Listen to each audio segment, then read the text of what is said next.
que vous savez combien gagne le président de la République? Pas du tout, ça m'intéresse absolument pas. Ce qui me fascine dans cette histoire, c'est que François Hollande a fait baisser de 30% le salaire du président de la République. Mais personne s'en souvient. Alors, personne. Faut qu'on raconte l'histoire aux téléspectateurs quand même, Nicolas. La fiche de paie d'Emmanuel Macron a été rendue publique.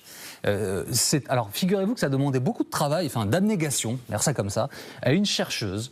Elle est membre de l'Observatoire de l'éthique publique et dans le cadre de ses recherches, elle a voulu avoir accès à ce document qui, normalement, est accessible. Or, l'Élysée lui a répondu, enfin le directeur du cabinet de M. Macron lui a répondu que ça n'était pas de son ressort et que seule la Cour des comptes pouvait avoir accès à ce document. Elle a donc fait sa démarche auprès d'un juge administratif qui a dit « Bien sûr, madame, vous avez le droit d'avoir accès au motif de vos recherches à ce document qui a donc été rendu public par nos confrères de Libération. » Voilà pour l'histoire. Alors c'est vrai, vous vous souvenez du salaire à l'époque? Donc là, c'est 14 586 € avant impôt pour le président de la République. À l'époque, Nicolas, puisque vous y faisiez allusion, c'était 21 000 € au moment de François Hollande, qui avait fait baisser tous les salaires d'ailleurs. C'était pas comme ça. Tous les salaires. Le salaire il avait aligné, c'est Nicolas Sarkozy qui avait aligné sur le Premier ministre, mais du coup, ils avaient le même salaire.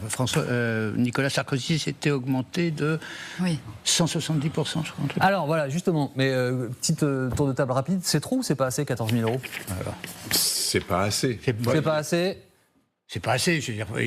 Il a 60 millions d'employés, si j'ose dire. Enfin, non, mais si on compare à des salaires de dirigeants d'entreprise, c'est pas grand-chose, même si ça peut paraître hyper choquant. Réponse politique de notre éditorialiste politique. Non, mais c'est hyper choquant pour les gens qui sont au SMIC de voir toujours des gros salaires. C'est trop ou c'est pas assez? Moi, j'étais persuadée qu'il gagnait plus. Bah, évidemment, c'est bien au-dessus de la moyenne, et il le faut, mais j'étais persuadée que c'était le double. Bon, François, si on le met en perspective, vous savez combien gagne le président des États-Unis? 2 fois plus. Le double, hein, c'est ça.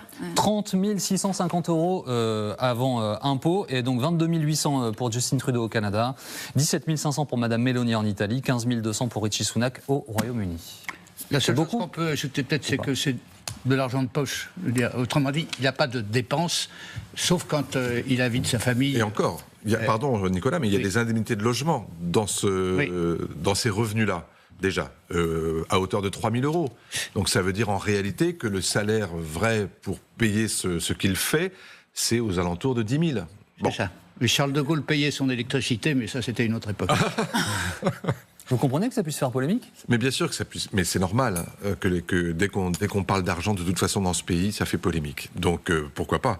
Mais c'est vrai que si vous comparez avec, encore une fois, les grandes démocraties occidentales et européennes, la France est franchement non seulement dans la moyenne, mais plutôt sur une fourchette basse.